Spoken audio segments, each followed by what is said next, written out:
Bom dia, boa tarde, boa noite. Esse é o Caio na Real, segunda temporada. Hoje eu recebo um veterano de Santo André, da gloriosa Faculdade de Medicina do ABC, oitava turma.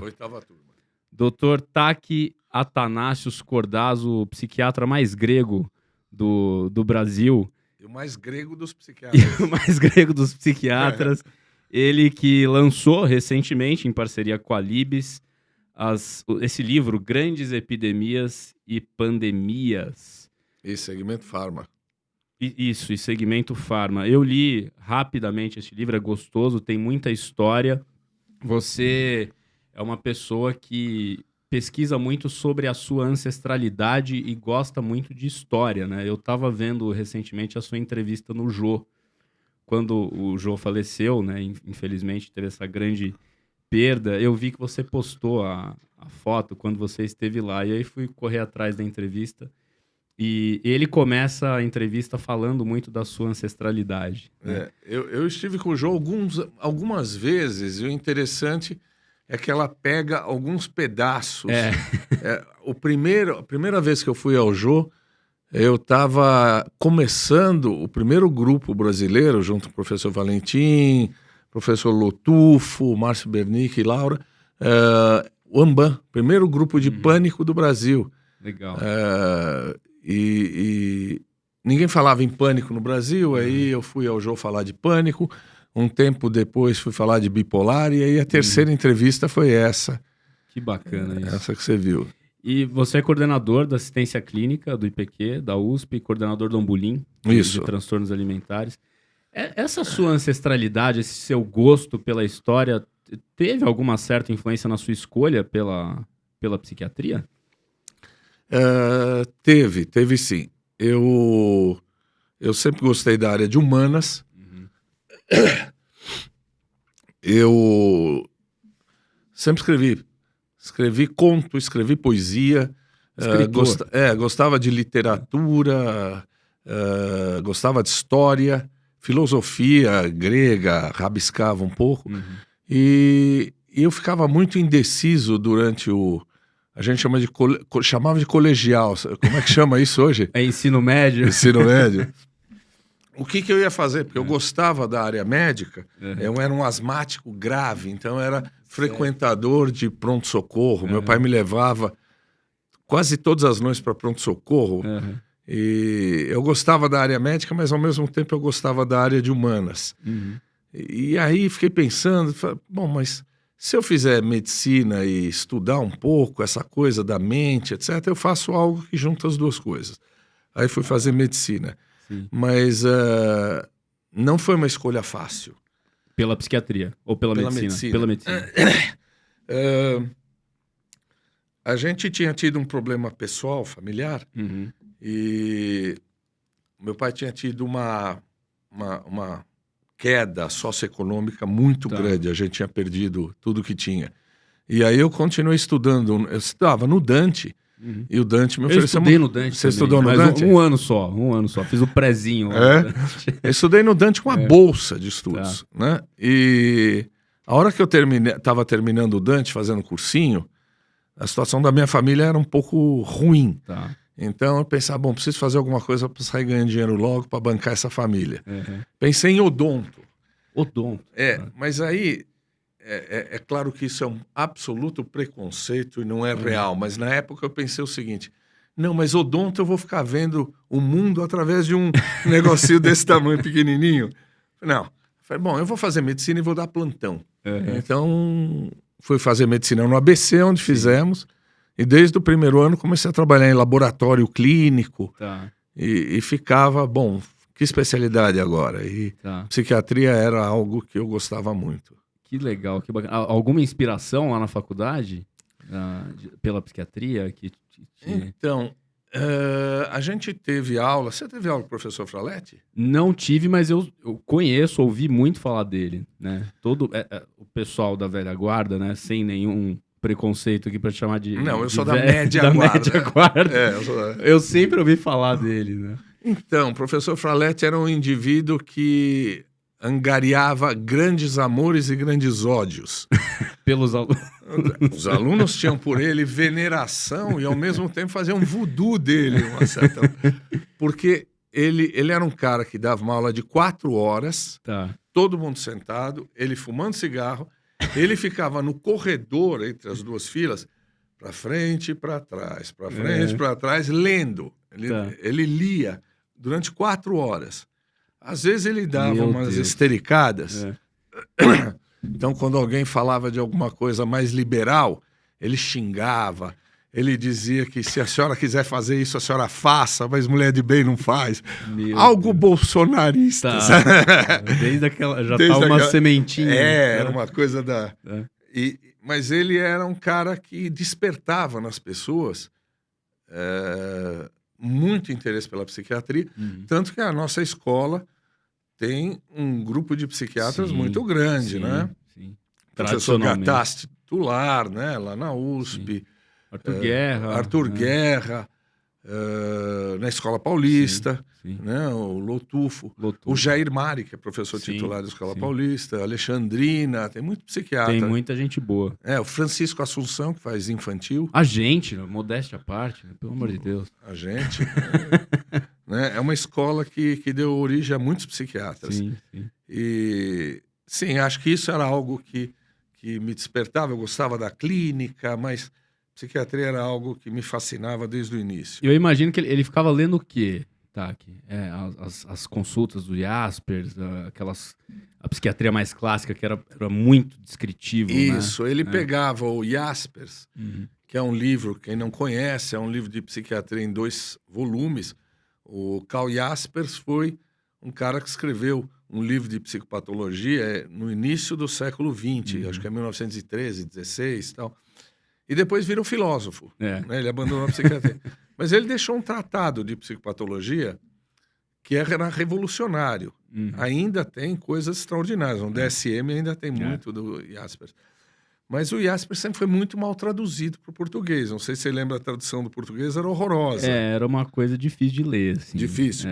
Ele pegava capítulo por capítulo, uma linguagem árida, e ficava lendo capítulo por capítulo. Às vezes ele dava o exemplo de um paciente.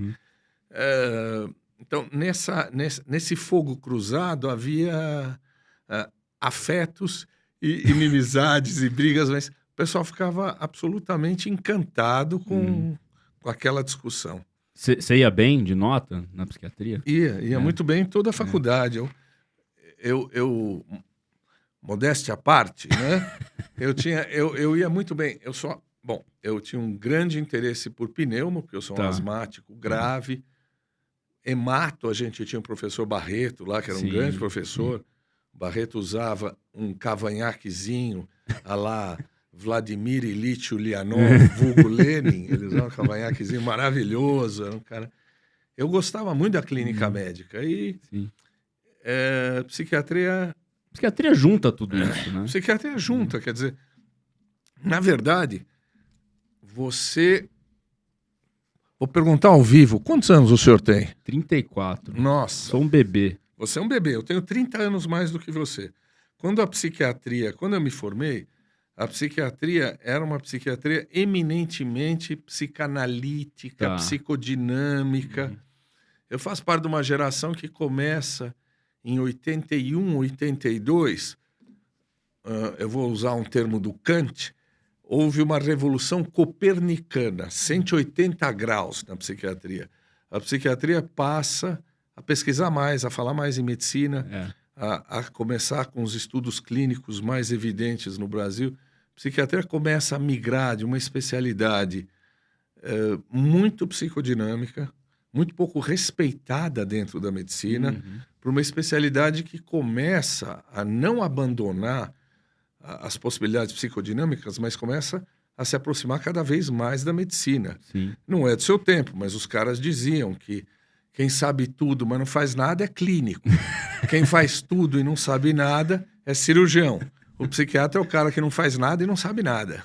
Não mudou muito nessas piadas. Não, mudou sim. E eu entrei num momento muito profícuo da psiquiatria, onde a psiquiatria começa a se identificar cada vez mais com o modelo médico. embora eu goste muito de psicoterapia, admire os meus colegas psicoterapeutas, adore ler basicamente existencialismo, Dasein, psicoterapia existencial, eu nunca fui fadado a ser psicoterapeuta. Então, desde o início, eu fui psiquiatra clínico, já desde o início. E você se formou psiquiatra quando? Terminou a residência quando? Terminei a residência em 84. Que foi mais ou menos nessa época que o Prozac, né, tava surgindo, assim, era uma revolução dos antidepressivos e tal. Como é que era essa época, assim, a oportunidade de medicar coisas que até então não eram tão medicáveis, né, vamos dizer assim? A nosologia, quer dizer, o nome das doenças, ou a identificação das doenças, ainda era muito incipiente, não é injustiça, mas muito distante da classificação atual, né?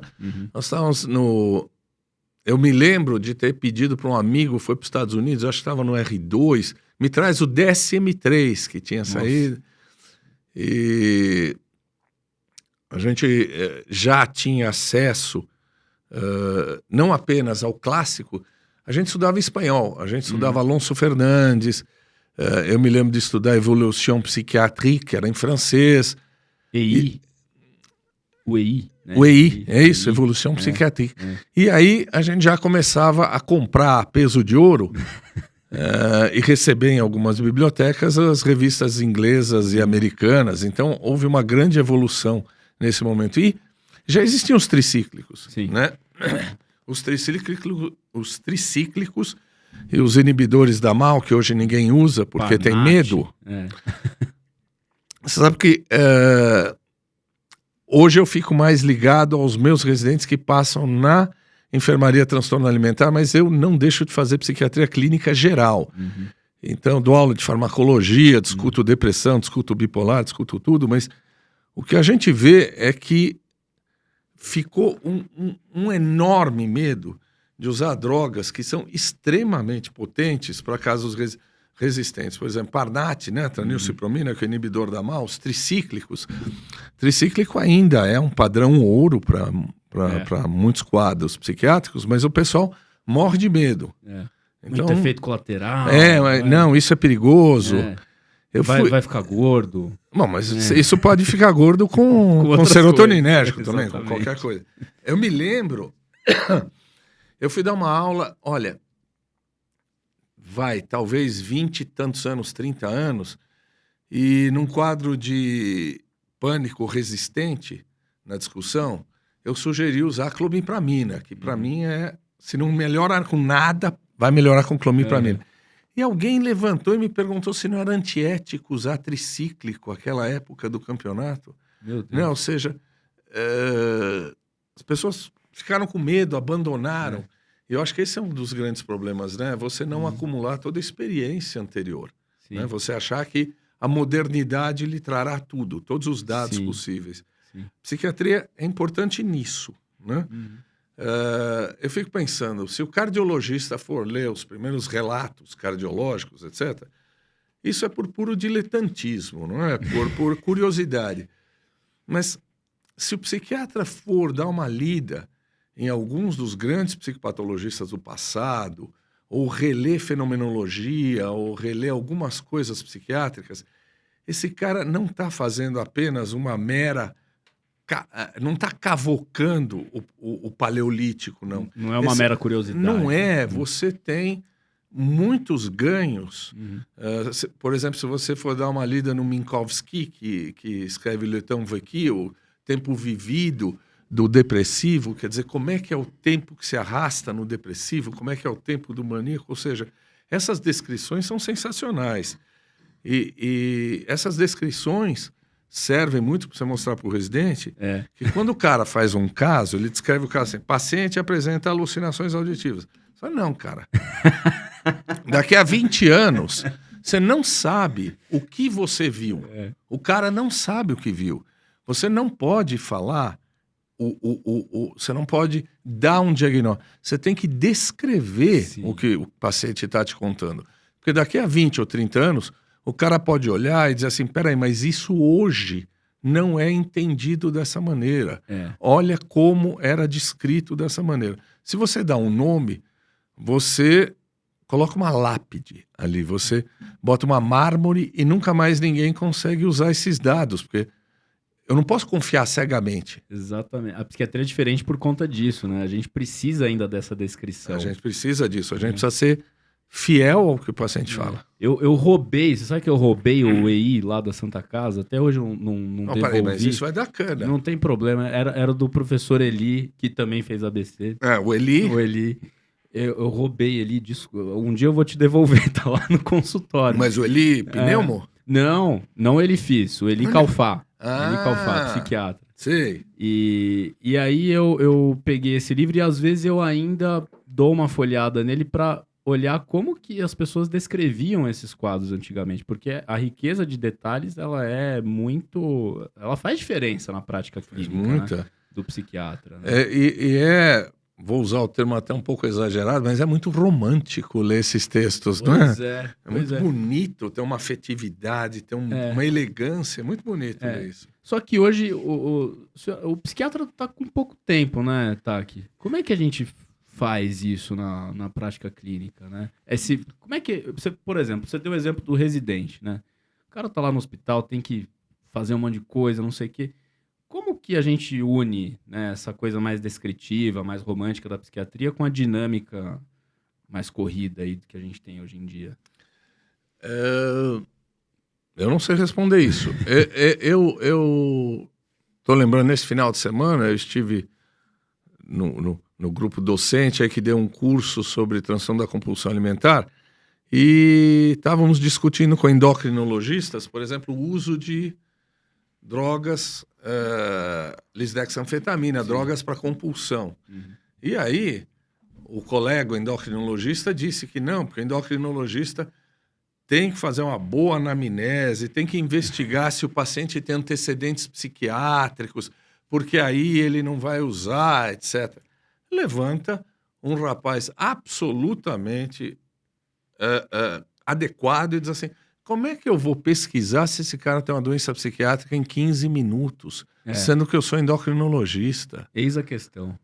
Quer dizer, nós, infelizmente, ainda que temos prática dentro de uma instituição acadêmica, privada, mas a prática psiquiátrica, a prática médica no Brasil é uma prática de terra arrasada, né? Sim. Eu vejo colegas que atendem convênio, tem que atender a cada 10, 15 minutos. Como é que você vai fazer um diagnóstico desse jeito?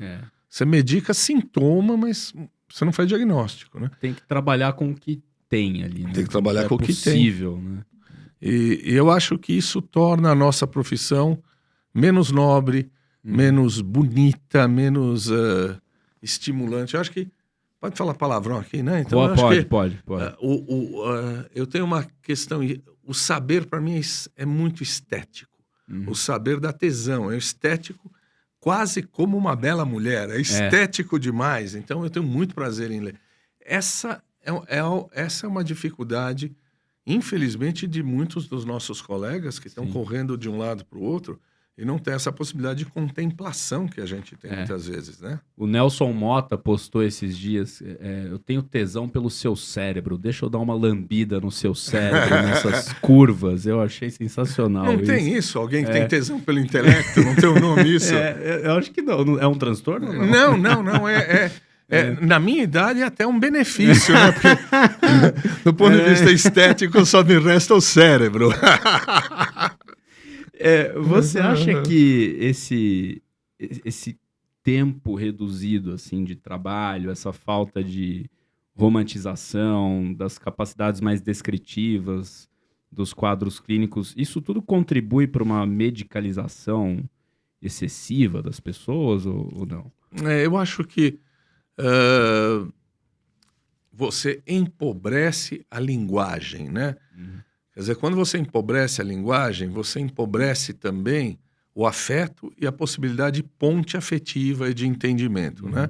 Quando você limita o que você fala, você limita não só o seu discurso, como a apreensão, a empatia afetiva que você tem com o paciente. E aí, só te resta fazer o quê em 15 minutos? Medicar. porque psicoterapia você não vai fazer. Muitos desses pacientes não têm condições nem de comprar o remédio adequado. Então, acho que isso, infelizmente, está relacionado com maior medicalização, sim. Sim. E a gente vive nessa sociedade do cansaço, né? Da produtividade, do desempenho, da pressão. Você vê muito isso no consultório, no IPQ. Como é que é o nome desse coreano que eu nunca leio? Byung-Chul Han. Isso, a sociedade do cansaço. Né? Muito bom, aliás. Ele tem uns livrinhos pequenininhos e econômicos. Ele vive na Alemanha, estava vendo a história dele. Ele é professor da Universidade de Munique, se eu não me engano. Berlim ou Munique. Assim. Então, eu acho que tem uma coisa muito misturada. Eu não tenho competência para falar de uma sociedade do cansaço, mas eu vejo isso, cansaço, vejo tédio, vejo exibição gratuita da sua intimidade, vejo o tempo todo a tentativa de apreensão do afeto ou do interesse do outro por você, pelo seu exibicionismo, uma dificuldade de introspecção cada vez maior, uma dificuldade de entrar em contato com sentimentos e com emoções mais importantes. Você, pegando um exemplo de uma área que eu gosto muito, que é literatura, se você der para um jovem, para o pessoal do TikTok, sem nenhum preconceito, ou por muitos das pessoas que estão aí, dos jovens, um Proust, Em Busca do Tempo Perdido, alguma coisa que exija de você uma leitura mais profunda e um contato mais afetivo, esses caras vão jogar o livro fora. Esse livro enche o saco, cansa, porque cada vez mais o mundo está para fora de mim e não para dentro. A minha apreensão tem que ser algo imediata, ela tem que levar a um estímulo adrenérgico muito rápido para me dar tesão, ou seja, a tentativa de navegar em águas mais profundas, mais vagarosamente, e experimentar coisas que você não experimenta na superfície, é muito difícil hoje, é cada vez mais difícil, né? É muito difícil. Você falou de exposição gratuita da intimidade. Qual foi o termo? Isso, acho que foi isso, Você entrou no Instagram na pandemia, não foi? Foi. Quando eu vi, eu falei, que maravilha. Obrigado, Deus, né, por colocar pessoas que realmente têm algo para falar nas redes sociais que estão contaminadas aí por muitas coisas ruins, né? Como é que foi essa experiência de entrar nas redes? A gente tá sendo filmado, você não vou beijar a careca dele depois dessa. Agora eu fiquei com tesão depois que ele falou. Nossa, aí sabe que você entrou no Instagram, depois o GG entrou no Instagram, o Geraldo Lorenzi, aí o Daniel Barros também já tava, mas assim, ganhou muita força. Eu falei, nossa, graças a Deus tem gente boa. Mas tem muita gente boa, né? Tem muita gente. E como é que foi essa experiência?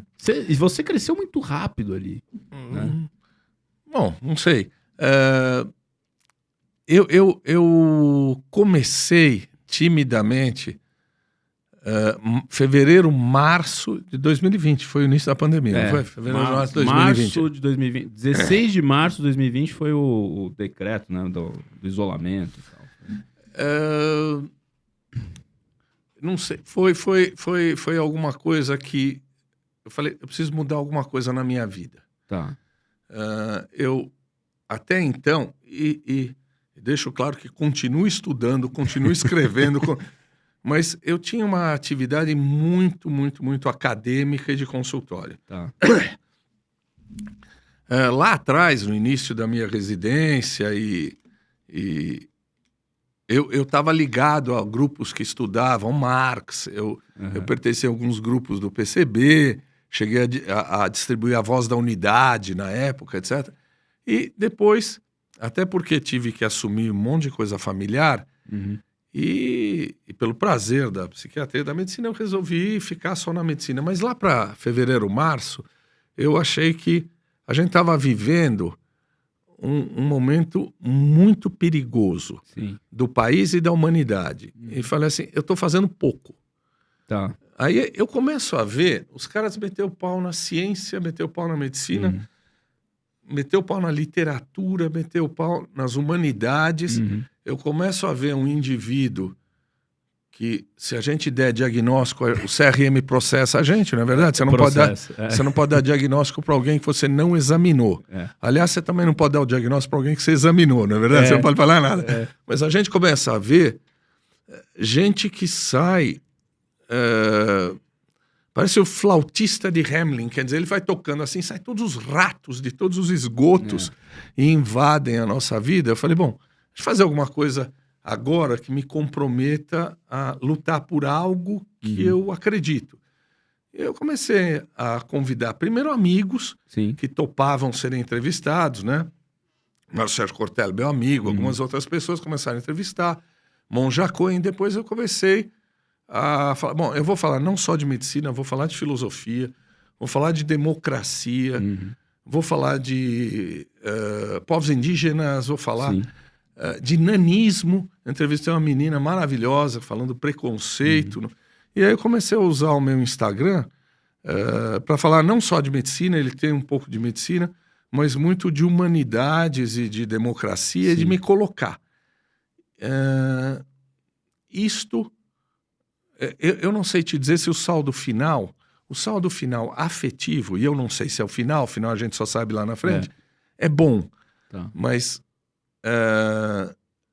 é muito dolorido e perigoso fazer isso. Porque... Eu sei. Você sabe? Desde o início, eu comecei a ter de colegas umas porradas dizendo que você é médico, que você não deveria falar sobre política. Aí eu penso o seguinte, como bom grego, política significa o quê? A prática da cidadania dentro da polis. Ou seja, o homem é um ser político no sentido aristotélico, não como um cara de partido.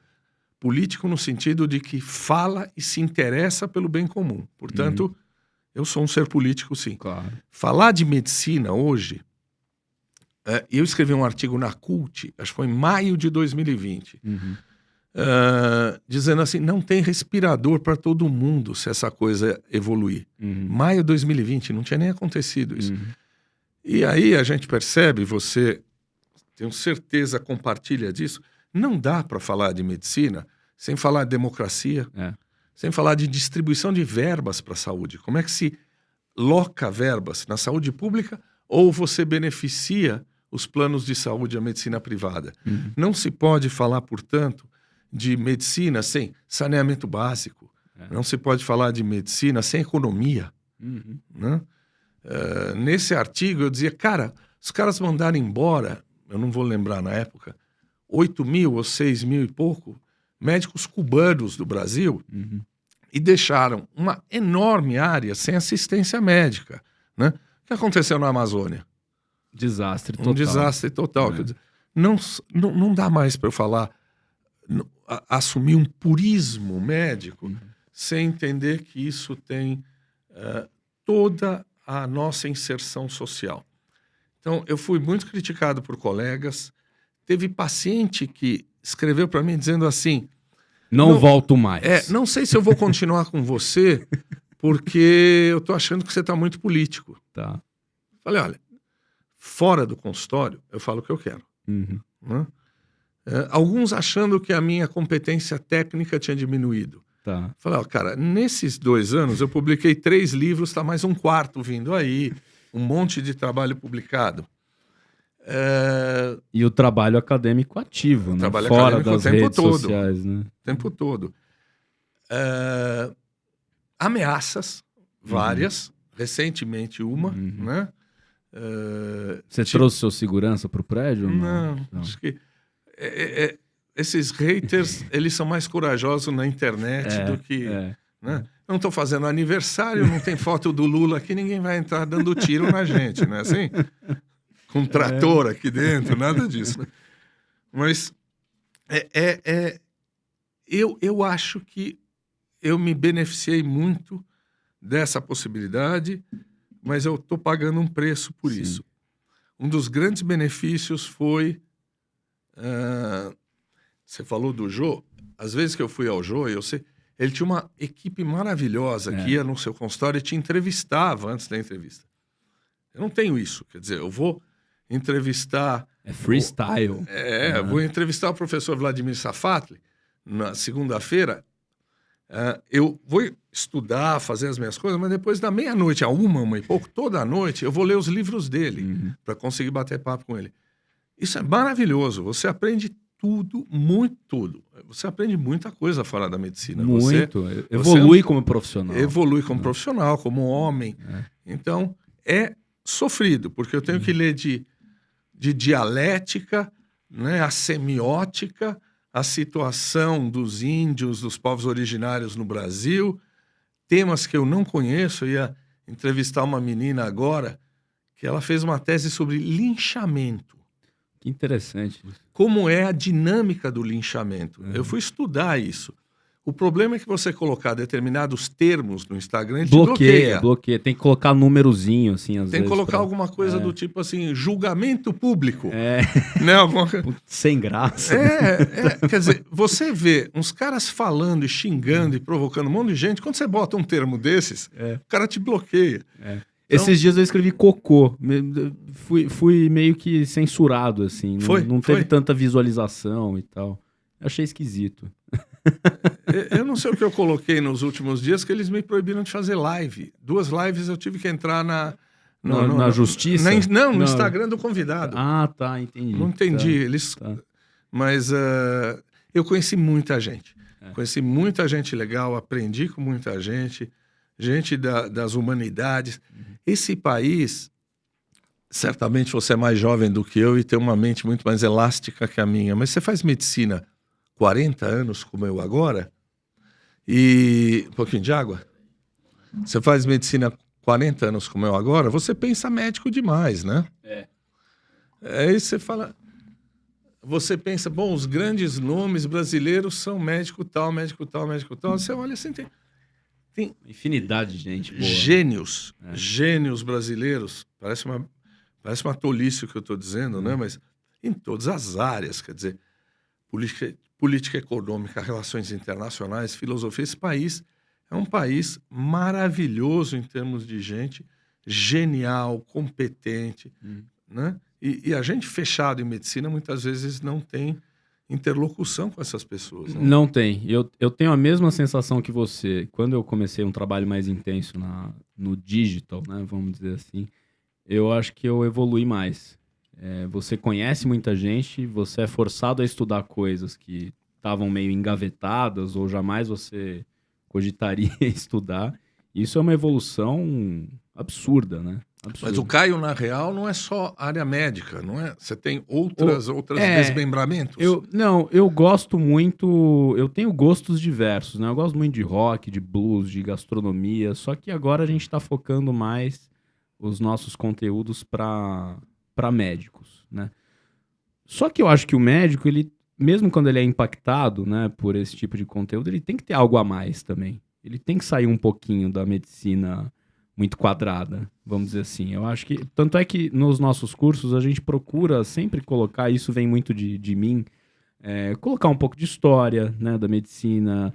Vamos lançar agora um curso de desprescrição de benzodiazepínico, droga Z, de condução desses pacientes que fazem uso abusivo, que eu estava falando para você agora há pouco. Eu falei, gente, a gente tem que colocar uma aula que fala sobre a sociedade do cansaço, que reflita sobre a sociedade do cansaço, que reflita sobre a história dessas medicações que foram feitas para dormir, que é algo do século XIX. As pessoas precisam entender, né, a evolução disso tudo, porque se fica um curso muito, né, muito ali... Seco, árido. Poxa, né? Perde a graça, a vida perde a graça, né? Você não acha isso? Acho. Tô certo. Claro.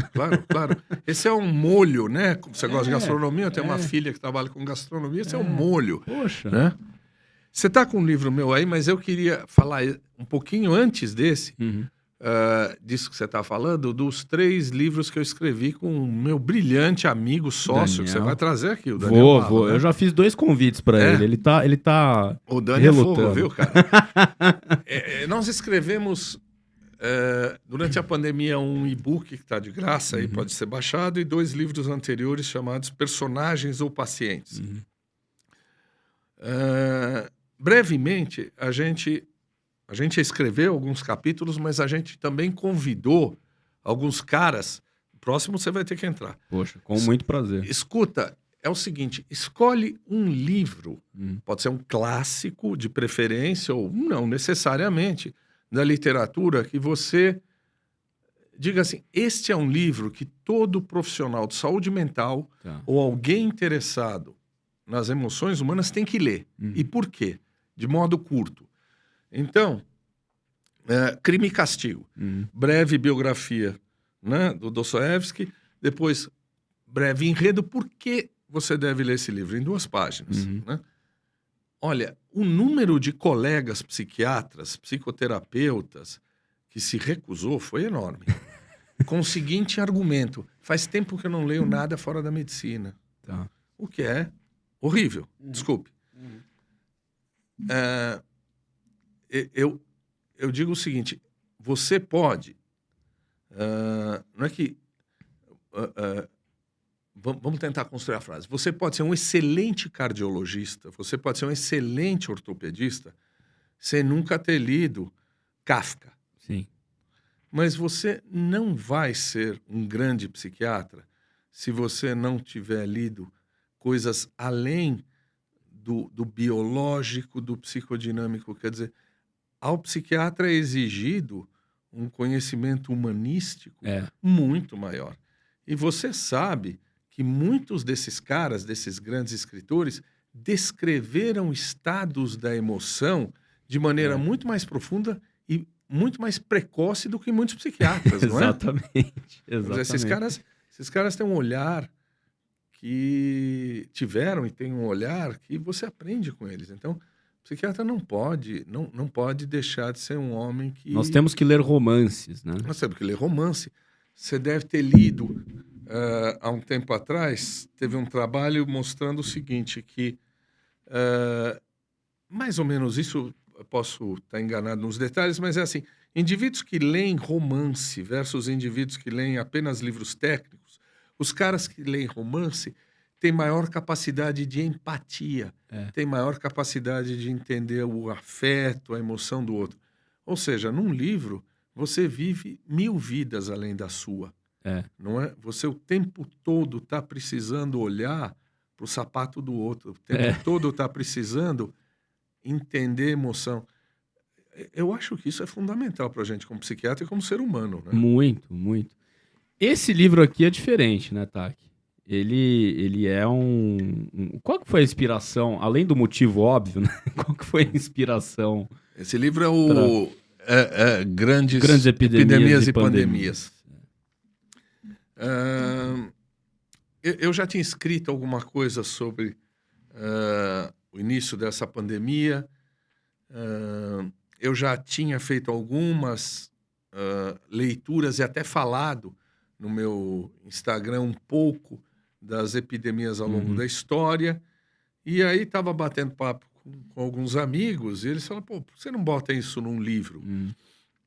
Eles foram atrás de patrocínio, etc. A ideia era fazer um livro grande, teve que ser um livro curtinho. Mas muitas das coisas que estão aí, eu já estava estudando. Quer dizer, Epidemia de Atenas.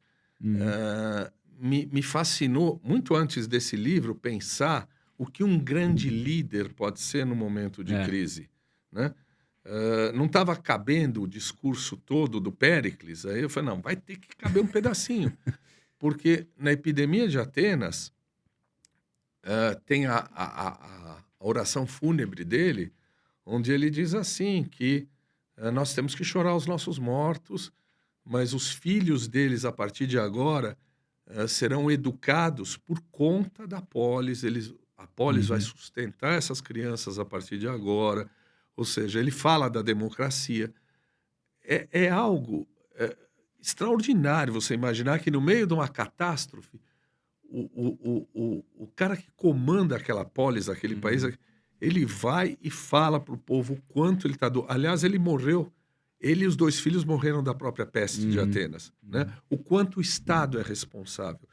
Você sabe que nós temos um monte de órfãos da pandemia. Muita gente. Órfãos de perder pai e mãe. Né? Quer dizer, ao mesmo tempo. Ao mesmo tempo. Depois, o que me motivou também foi ver que fake news existia em todos os momentos, culpabilizar a gente, quer dizer, os atenienses culpabilizaram os espartanos. Na peste negra, na Idade Média, culpabilizaram, entre outros, os judeus de terem envenenado os poços. Né? Você sabe que na gripe espanhola, no início do século XX, tinha americano que era orientado a não tomar aspirina, porque a aspirina era produzida pela Bayer e estava no meio da Primeira Guerra Mundial, então a Bayer podia ter colocado algo para envenenar o americano lá. Isso que eu achei mais interessante nesse livro, como você detalha bem a repetição de determinados comportamentos, né, que existem até hoje. Não é o vírus chinês que nós ouvimos desse paspalho há pouco tempo atrás? Né? Os comportamentos se repetem. Se repetem. Isso faz parte da natureza humana. Né? Cloroquina, a imbecilidade da cloroquina não é um fenômeno novo.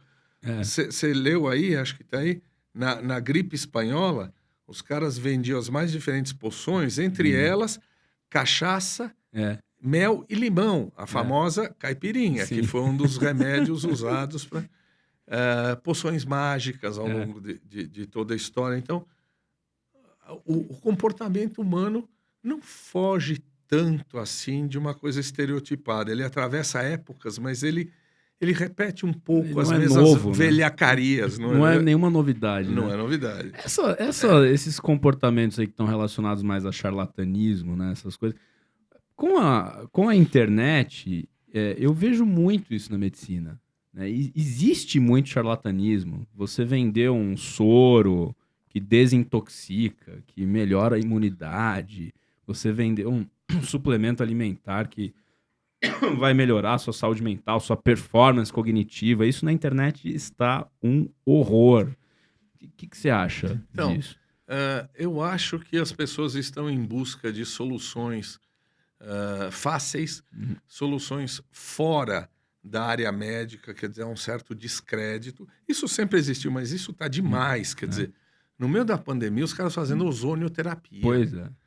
Eu recebo todo dia prescrições, paciente que me traz... 57 substâncias. 57 substâncias. Eu falo e olho, por que você foi nesse cara? Não, porque minha vizinha vai, a outra vai, ele é um cara da moda. Aí você olha a prescrição, o cara pede exame, pede molibdênio, tungstênio. Eu falo, tungstênio basta chupar a ponta de uma caneta Bic que você tem reposição de tungstênio, que é o que tem na caneta Bic. Os caras pedem qualquer coisa por aí. E isto faz um grande cartaz para muitos desses charlatães, né? Na área médica, infelizmente, muitas vezes você vende a pós-verdade, vende a fantasia, não vende a verdade. E isso não é só na área médica, né? Nós começamos a ter outros profissionais da área biológica. O que eu vejo de gente chegando no consultório dizendo que outros profissionais que não médicos fizeram diagnóstico de doença celíaca. Então mandaram parar glúten. Né? O modismo de parar glúten, modismo... Demonizaram o glúten. Demonizaram o glúten. Tem ano que demonizam outras coisas, né? Tipo ovo, né? Berinjela. Aí tem um ano que vai ser da abobrinha. Tem essas... Alimentação tem muito disso. O ser humano gosta de ser enganado, né? Quer dizer, ele... talvez não seja isso, mas tem muito ser humano que acha que ele tem um olho em terra de cego e que só ele está enxergando alguma coisa que ninguém está enxergando, sabe? Ele fala, mas tá todo mundo indo naquela direção ali, mas eu tô percebendo que tem, olha, esse aqui é um outro caminho e tal. O cara se encanta por algo até narcísico, porque ele tá vendo algo que ninguém tá vendo, tá todo mundo cego. Então, esse é um tratamento, os caras vão querer me convencer de que tá errado. Isso só mostra que eu estou certo, porque o mundo está contra mim. Pois, o Felipe, você tem uma frase, como é que é? Todo mundo é conservador? Todo mundo é conservador nos assuntos que conhece. Né? Eu achei fantástica essa frase. Cara. Vou até anotar, Felipe, essa é fantástica. Anota. Você falou de estética, a tua área, né? Uma das tuas áreas, né? E recentemente você deu uma palestra, se eu não me engano, foi no Einstein, eu não lembro. esse lance da rede social contribuir para um certo dismorfismo, né, corporal, distorções de imagem. Explica um pouco isso pra gente. Como é que você explica esse... Então, essa é uma aula que eu fatio de vez em quando, mas é uma aula que começa em Platão e vai passando pelos gregos, Idade Média, sobre o conceito de beleza. Tá. E o conceito de beleza, se você perguntasse para algum indivíduo até o século XVIII, XIX, qual era o conceito de beleza, ele diria que beleza pode ser o quadro do Renoir, beleza pode ser o meu filho sorrindo, beleza pode ser uma cena da natureza. A beleza não ficava somatizada. Sim. Quer dizer, o conceito de beleza era um conceito onde da natureza à pintura, a qualquer coisa pode me trazer uma sensação de beleza. Você, a partir do início do século XX, começa a entender beleza como algo corporeificado, como algo apenas ligado a questões do corpo e da beleza masculina ou particularmente feminina, né? O que eu mostro é que isso não começa nas redes sociais. Eu tenho alguns recortes de jornais franceses dos anos 20 e 30 que algumas moças escrevem para o colunista e perguntam como deixar de comer essa coisa ou outra porque eu quero ficar mais delgada. Delgado. Delgada. Um termo novo. Então, você vê, claro, preocupações. Você vê a Cícia Imperatriz, século XIX, cavalgando horas e horas e horas para não comer, para manter uma silhueta. Claro que havia uma preocupação, mas hoje isso se tornou algo abominável, se tornou epidêmico. Então, vai dessa história das revistas. Eu costumo contar um experimento que aconteceu nas Ilhas Fiji, não sei se você conhece. Não. As Ilhas Fiji são um conjunto de ilhas isoladas ali no meio do Pacífico, onde a beleza das mulheres era uma beleza obesa. Homens e mulheres amavam o physique do rôle obeso. Era grande beleza, né? Em 1977, se não me engano, começa a chegar a imagem, o sinal da TV americana. Tá. Nossa, aí ferrou, bagunçou. Então, uns sociólogos que 36 meses depois avaliam o que aconteceu. As meninas diziam o seguinte: eu não quero mais ser gorda que nem a minha mãe, eu quero ser igual a Pamela Anderson, sei lá quem. As 3% das meninas antes que tinham preocupações estéticas, e eventualmente, porque você tem transtorno alimentar que independe só da questão estética, que vomitavam, faziam qualquer coisa maluca, virou 17%, 3 anos e meio depois. Né? Mulheres fazendo dieta, homens menosprezando a beleza cultural, ancestral. Né? Então, você, sem dúvida alguma, tem um modelo de beleza ideal que te bombardeia e você não é isento disso. Você vai adquirindo ou você vai se aculturando, você vai tendo... Olha que você vai ganhando bom gosto do que é bonito e do que não é bonito. Aí nós chegamos nessa época da internet onde eu nunca tinha visto, não sei se você já viu, deprimido fazer proselitismo de depressão. Ou paciente delirante fazer proselitismo de delírio. Em transtorno alimentar tem. Se uma das meninas aparece, eu tenho até alguns casos aí de uma das moças que se recuperou, tá bem, bota uma foto, olha como eu era antes, olha agora estou com meus filhos. Ela é achincalhada por um monte dizendo assim, você não percebe que você está gorda agora, que você está horrível, que você está feia? Meu Deus. Antes é que você estava bem. Né? Então tem um proselitismo disso. Tem aqueles likes de, olha, estou perdendo tanto de peso. Né? Existem confrarias disso. E, infelizmente, muita gente ganha dinheiro nisso. Muita gente.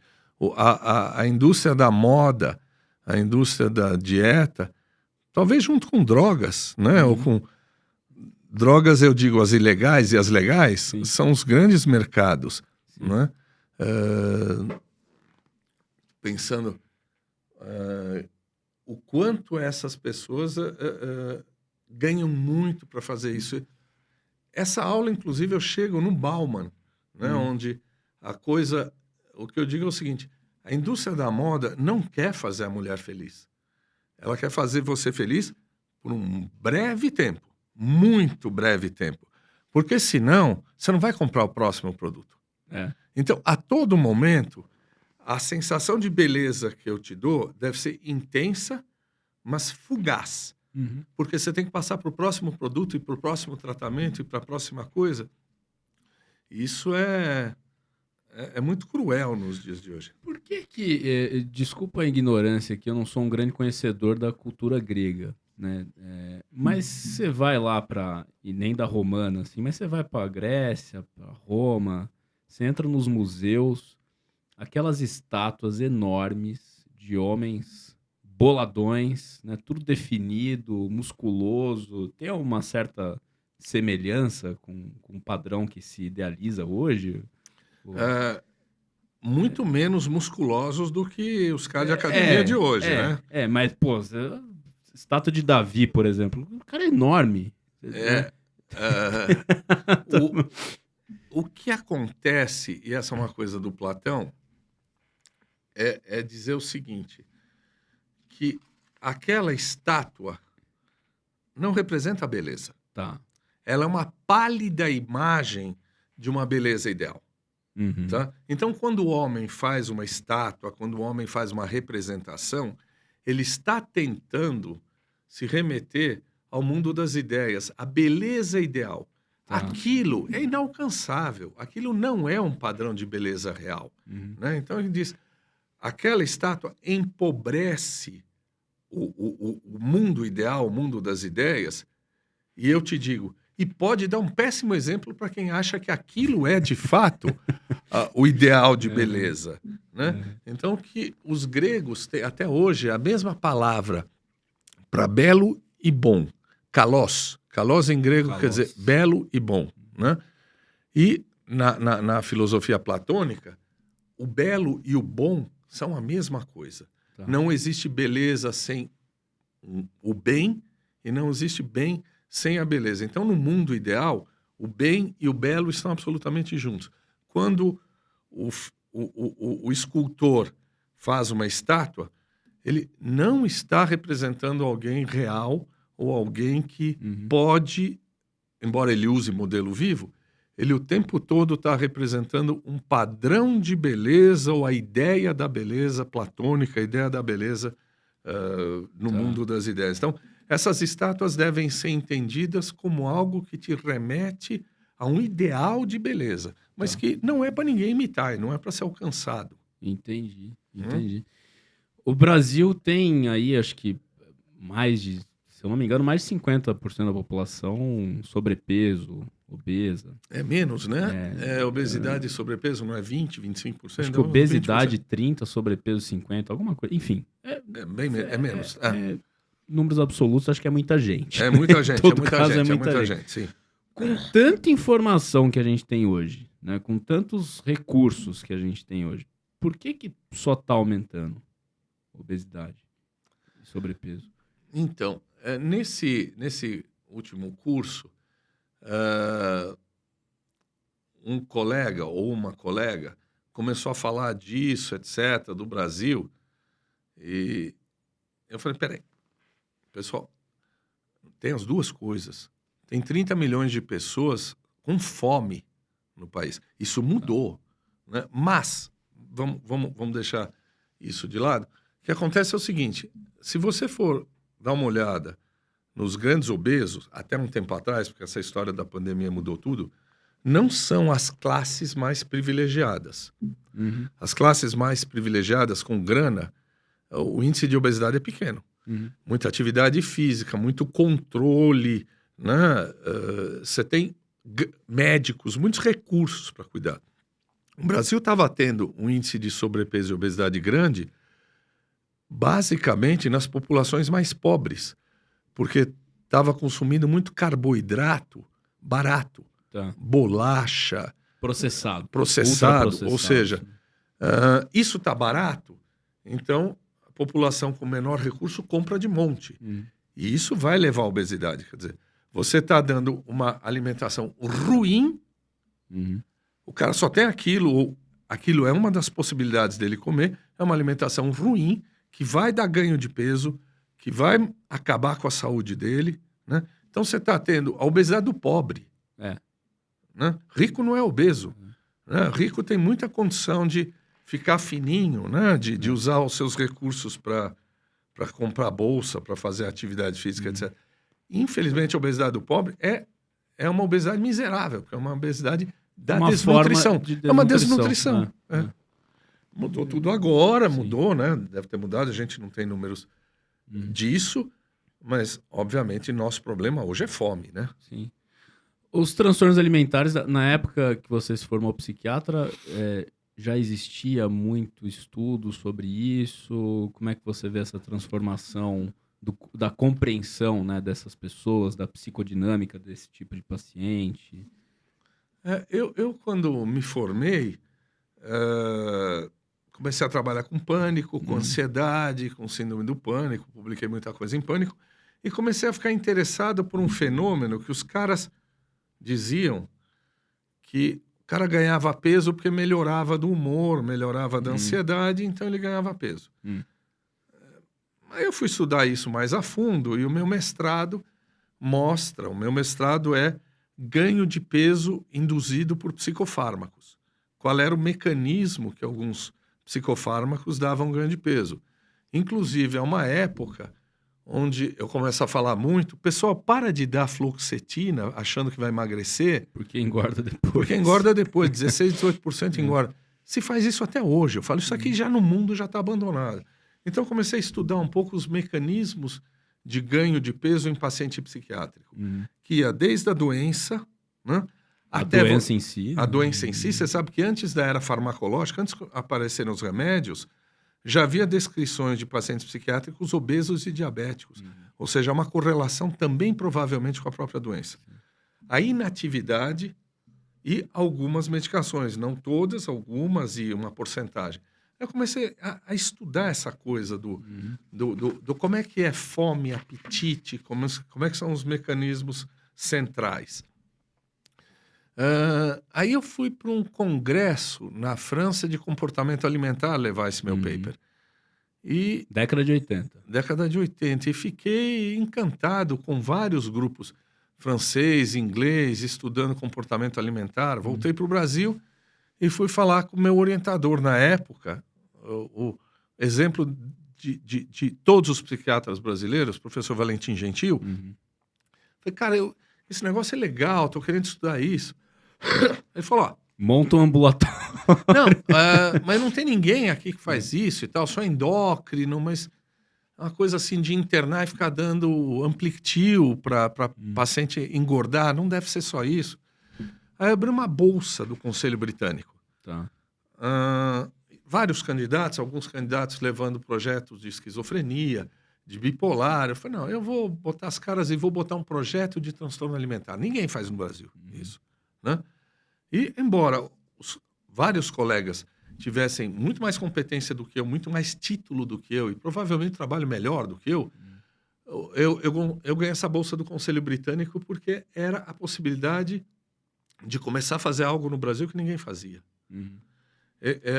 Na Inglaterra, no começo, tinha gente que vinha me perguntar, tinha um alemão que vinha me perguntar por que eu estava estudando transtorno alimentar, porque afinal o problema do Brasil era a fome. Olha só. Eu falei, olha... Que tem muito a ver com o que você acabou de responder. Eu dizia, olha, não é tanto, a gente não costuma pegar as cobras da rua para cozinhar. A gente dispensa isso.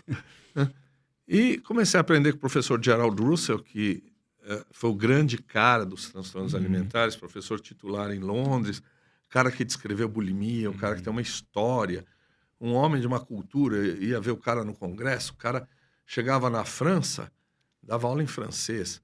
Chegava na Alemanha, sabia dar uma aula em alemão. Falava português? Não. Não, e tinha aquele inglês que ninguém entende, que é aquele inglês... Né? Dá até aflição, né? O cara falar inglês. Aí eu voltei e isso é algo que eu tenho muito orgulho. O professor Valentim falou o seguinte, ok, você ganha a bolsa, você vai. Mas você vai prometer o seguinte, que quando você voltar, você vai montar um ambulatório aqui. Tá. Você não vai abrir uma clínica privada. Porque, né? Porque muita gente foi para fora com bolsa e voltou meio anfíbio, né? Um pouco aqui, um pouco ali. E eu posso ter muitos defeitos, mas eu não faço isso, né? Eu sou muito ligado à saúde pública. E fundei o Ambulim e começamos com anorexia, depois bulimia. Comecei eu e mais 2 pessoas. Eu recebia paciente, eu me lembro de um colega psiquiatra que ele mandou um paciente para a minha triagem. Tinha um paciente por semana para triagem. O paciente tinha câncer, né? Tá. Eu falei, mas eu não entendi. Fui falar com ele, mas você não trata anorexia? Esse é um paciente com câncer, com anorexia, né? As pessoas não entendiam direito o que era isso. E houve uma verdadeira, depois a gente começou a divulgar, houve uma explosão, muita gente... A nutrição passou a ter uma área de trabalho que não tinha até então, antes da gente começar a trabalhar com isso. Muita gente foi para aí. Os psiquiatras começaram a se preocupar com algo que não é só anorexia, bulimia, obesidade. Tem um trabalho de um americano chamado Devlin, que eu acho que é dos anos 90, no American Journal of Psychiatry, nós sabemos que é uma das grandes revistas psiquiátricas do mundo. O que todo psiquiatra deveria saber sobre obesidade? Eu fico pensando, nenhuma revista de gineco, de gastro, publicaria um trabalho, um cara dizendo o que todo gineco devia saber sobre obesidade, porque é óbvio que deve saber e deve estudar. Para o psiquiatra, aquilo veio como um trabalho científico publicado. Os psiquiatras entraram tarde nessa área. Sim. Você que trabalha com sono, a apneia de sono, né? Eu orientei um mestrado há alguns anos sobre Night Eating Syndrome, ou seja, comer noturno. Comer noturno, sim. Sono, alimentação têm relações muito estreitas, né? Então, psiquiatras não estudavam isso. Né? Psiquiatras pouco se interessavam por compulsão alimentar. A gente estava muito embalado por aquela ideia psicanalítica de que o obeso come porque tem um buraco dentro. Eu diria que é um buraco que nem o Detran conseguiu descobrir até hoje onde é que fica esse buraco.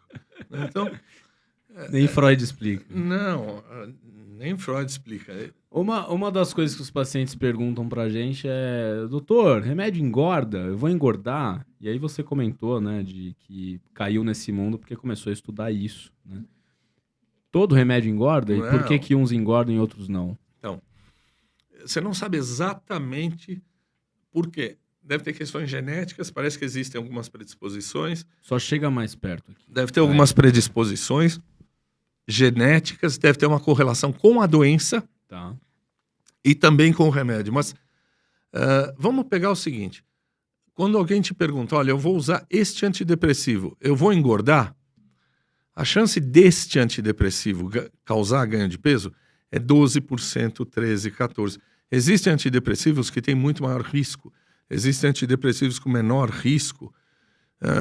Então, isto não é algo que seja do destino do paciente. A grande maioria não ganha peso. Aliás, o temor dos nossos pacientes justificado é ganho de peso e disfunção sexual. Sim. São as duas coisas que muitas vezes espantam o paciente do tratamento. E isso não é inexorável.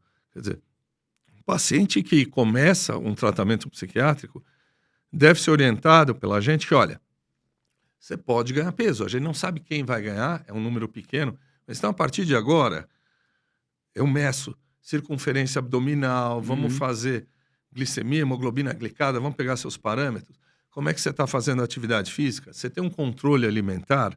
É importante. Sabe por quê? Até porque existem trabalhos mostrando que 150 minutos por semana de atividade aeróbica tem efeito antidepressivo. Sim. Então, isso é legal você juntar ao seu tratamento.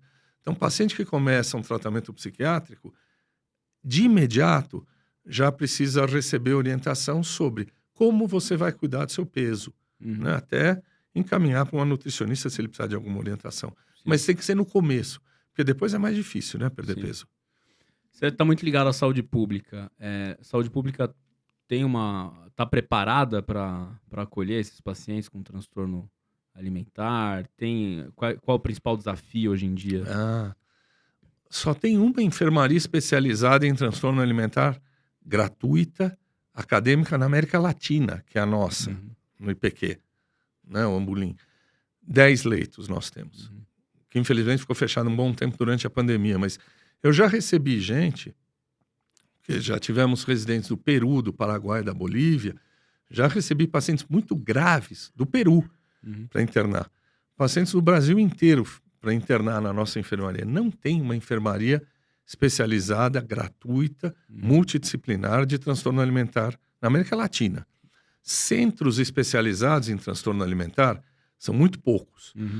Eu me lembro, no tempo que eu estava na Inglaterra, nos 90, mais de 70 para um país do tamanho da Inglaterra.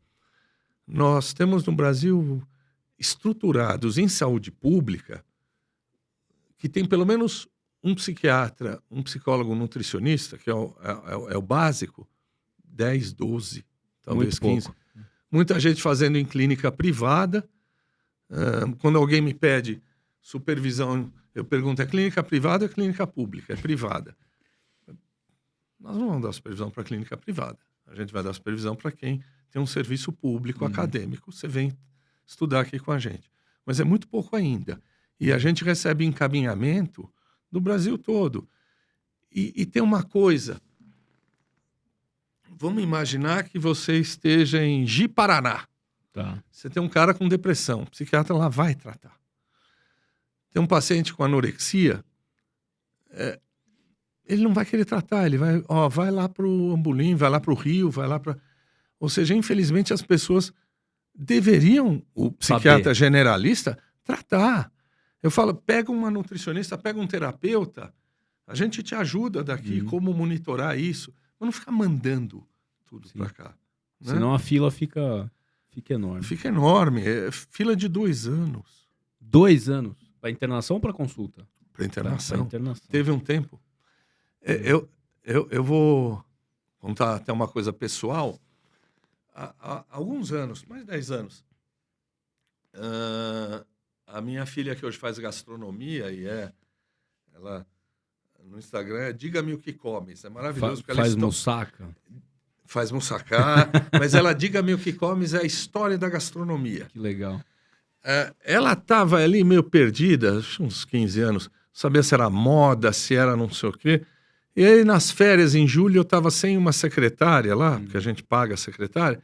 Falei, minha filha, me ajuda aqui como secretária, aqui no Ambulim, aqui no HC. Tá, nós estamos precisando. Na época, com 18, 19 anos, foi meio revoltada, ficar trabalhando de graça com meu pai e tal. Só que ela teve uma experiência que foi, a gente fala, o caminho de Damasco, né, que mudou a vida dela. A gente tinha uma vaga, chamou um paciente, o paciente não quis, chamou outra, e ela ligava, né, olha, tem uma vaga para internação, é a vez da sua filha, etc. Ela, numa dessas, do outro lado, a mãe falou assim, desculpe, mas é muito tarde, ela morreu. E aí, eu acho que é daquelas lições de vida que os nossos filhos, às vezes, não enxergam o país que vivem, né? E foi revolucionária uma coisa dessas. Então, a gente não sabe o quanto é duro a gente não ter recursos para atender todo mundo, né? Não, ela mudou depois disso? Ela mudou. Ela passou a ser mais estudiosa, mais dedicada, a olhar para o mundo de um jeito diferente. Foi um choque de realidade doloroso, mas é bom tomar um eletrochoque de vez em quando. É bom. Mas... Claro. Taki, você tem um sonho? Puxa, quando você pergunta isso para as pessoas têm um sonho em particular? Não, você sabe que acho que é a primeira vez que eu pergunto isso, não? É. Se tiver mais de um, pode falar. Eu gostaria muito de ver uma saúde pública mais inclusiva. Eu gostaria de participar disso. Eu gostaria de participar de uma saúde pública com dinheiro, uma saúde pública inclusiva, extensa. Eu gostaria de um país que caminhasse para uma sociedade mais justa, mais igualitária. Eu sou um homem de esquerda, isso é claro, ou seja, o meu ideal não é o que existe, o meu ideal não é a social-democracia, acho isso rosa demais. O meu ideal seria uma sociedade igual, uma sociedade igualitária. O meu ideal seria que a gente não tivesse 3 ou 4 bilionários que enriqueceram durante a pandemia e 30 milhões de pessoas passando fome. Eu não consigo admitir gente passando fome e brasileiro fazendo TikTok em Mykonos. Então, eu acho que o meu sonho seria... Não vou ver, provavelmente nem meus filhos, nem meus netos, né? Mas o meu sonho seria ver uma sociedade muito diferente, uma sociedade socializada. Esse seria um grande sonho. Tá? Pessoais, olha, pessoais é meus filhos, ver meus filhos bem, morrer rápido, sem dor. Morrer rápido, sem dor. Morrer rápido, sem dor. Que o meu dia tivesse umas 4 horas a mais para eu poder fazer uma pós em filosofia. Já fiz uma, quero fazer outra. Coisas inalcançáveis, algumas delas, né? Mas, olha, meu pai foi motorista de táxi. Meu pai foi motorista de táxi, eu estudei com bolsa. Foi um momento muito difícil. Eu sou muito feliz com a minha vida, né? Eu herdei dele algo que foi uma luta contínua para me formar. Acho que tenho filhos legais. Eu trabalho num hospital que eu amo. Aquilo é uma cachaça. Saúde pública é uma cachaça, você não consegue largar. Eu acho que ajudei muita gente. Cometi muitos erros. É duro ser médico, né? Porque você passa 40 anos acertando. Quando você comete um erro, você é crucificado. É igual goleiro. É goleiro, toma um frango, o cara fecha o gol no campeonato todo. É isso. De repente ele pega um frango. Mas eu acho que eu sou feliz com o que eu consegui alcançar. E repito, o meu prazer hoje o meu prazer estético é leitura, é estudar, é ouvir música clássica e agora tendo uma participação política um pouco maior. Não quero ser ministro, não quero ter cargo, não quero, já foi me oferecido ser deputado, qualquer coisa. Não quero isso. Eu não quero isso. Eu gostaria de estar contribuindo do ponto de vista ideológico, do ponto de vista técnico como médico. Então, tem algumas coisas pessoais, algumas coisas sociais que eu gostaria de ver. Continue. Admiro muito o seu trabalho e eu me lembro, quando eu entrei em contato com você, eu lembro muito bem daquele almoço, não sei se você lembra, foi quando eu te conheci pessoalmente, que foi num restaurante grego, inclusive, que tem um nome grego ali perto da Atlética, ali esqueci, gente, o nome da rua da Atlética. Arthur Azevedo? Arthur de Azevedo, isso. E fui eu, você e o Ricardo Moreno, porque na época eu tava lá no Gruda, fazendo um estágio. E eu sempre admirei muito você. E eu tô muito honrado de tê-lo aqui hoje. E agradeço por ter aceitado o convite. A gente desmarcou, porque ainda bem que você se recuperou e tá aqui. E foi uma honra, viu? Olha, muito obrigado. Eu ainda sou um velho que me comove, viu? Alguém falar que gosta do trabalho da gente, ele não está dizendo que eu gosto de você como pessoa, ele está dizendo que gosto de você porque o seu trabalho é um trabalho decente. Muito obrigado. Eu adorei o que você está fazendo. Que bom. Adorei. Você está me falando de cursos, de divulgação científica. Maravilhoso o teu trabalho. Eu fico muito honrado. Espero que não tenha sido aborrecido não, né, da minha parte. De forma alguma. De novo, muito, muito, muito obrigado mesmo pelo convite. A você, o pessoal que está aqui nos ajudando. Super. Muito obrigado mesmo. Valeu, Taki. Valeu. Um abraço. Tchau, tchau. Tchau. Obrigado, pessoal.